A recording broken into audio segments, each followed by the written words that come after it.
Thank you, Executive Director Maimuna and the entire United Nations fraternity for your warm welcome to the United Nations office in Nairobi.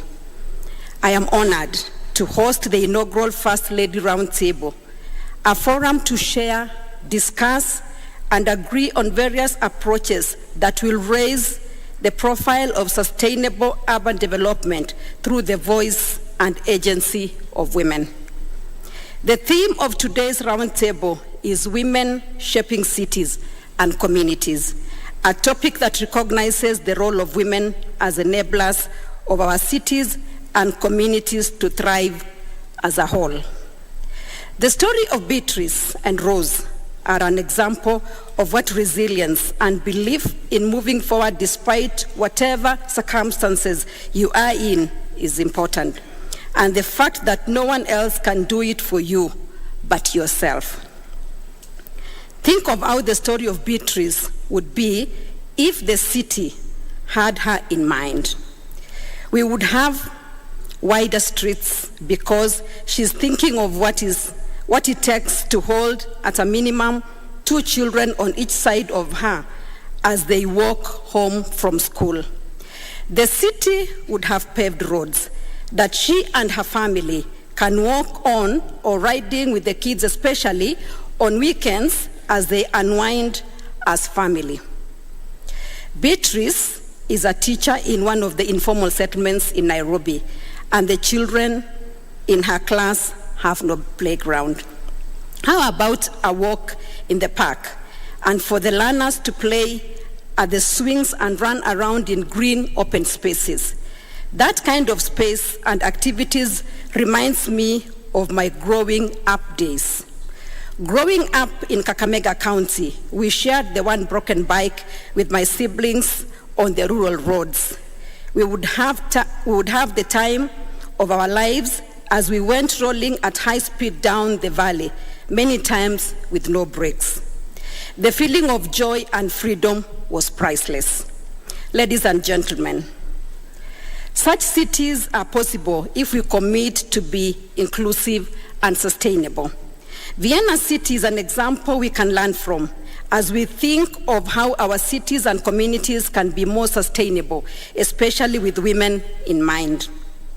Vienna's government has made the city safer and a more convenient place for women after incorporating a gender lens into urban design. Improvement of public facilities, including improving street lighting, made parks more accessible to young girls, widened pavements, and designed neighborhoods helped meet the social needs of women. Kenya has made its positive strides through street lighting in conjunction with the Kenya Power and Lighting Company, modernized markets with some having daycare facilities, remodeled public parks, and walking and cycling lanes in some of our major towns. The woman is the mirror of the society. If she is marginalized, the community is oppressed. If strengthened, the community is empowered. Women must be at the table when planning for our cities and communities. A woman in the society atom. Indeed, without her, nothing would exist. I believe that if women are given the right opportunities and tools, they have the power to uplift themselves and their communities. This is the reason why I advocate for and insist that women must be at the center of shaping cities and communities. Ladies and gentlemen, SDG 11 focuses on making cities and human settlements inclusive, safe, resilient, and sustainable. More than 50% of the world's population live in cities, and by 2050, an estimated 7 out of 10 people will likely live in urban areas. In developing countries, this increase continues to be driven by rural-urban migration in search of employment and business opportunities. Cities are key drivers of economic growth globally and contribute more than 80% of global GDP. A growing younger generation is another key driver for urban population growth. This urban population explosion has resulted in several challenges, such as insufficient housing, the growth of informal settlements, inadequate solid waste management, to name but a few. Green spaces and tree cover are greatly affected in an effort to make room for human settlements. There is an increase in air and noise pollution and carbon emission from motor vehicles. Ladies and gentlemen, the local scenario is not different from the global experience. Urbanization is changing how Kenyans live. It is estimated that by 2030, 34% of Kenyans will be living in urban areas. Kenya has a deficit of 200,000 houses annually, and the government is encouraging investments in affordable housing. Affordable housing is a key part of the government's bottom-up economic plan, with a goal to restore the dignity of informal settlement dwellers. It's every woman's goal to own a house and have the security that her family has an assurance of a decent roof over their head. The Kenyan government has a plan to grow the number of affordable mortgages from the current 30,000 to 1 million by 2032.